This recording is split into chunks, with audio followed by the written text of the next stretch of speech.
আসসালামু আলাইকুম। আজকে আওয়ামী লীগের জন্য একটি অত্যন্ত দারুণ একটি সুখবর আছে, একটি সুসংবাদ আছে।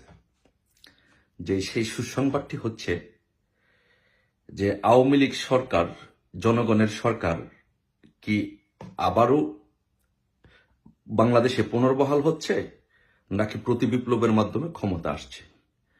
এই দুইটি সম্ভাবনার মধ্যে সবচেয়ে যে ভালো সম্ভাবনা সেটি হচ্ছে যে আওয়ামী লীগের যে সরকার, শেখ হাসিনার যে সরকার, সেই সরকারটি বাংলাদেশে আবারও পুনর্বহাল হওয়ার একটি সমূহ সম্ভাবনা আছে।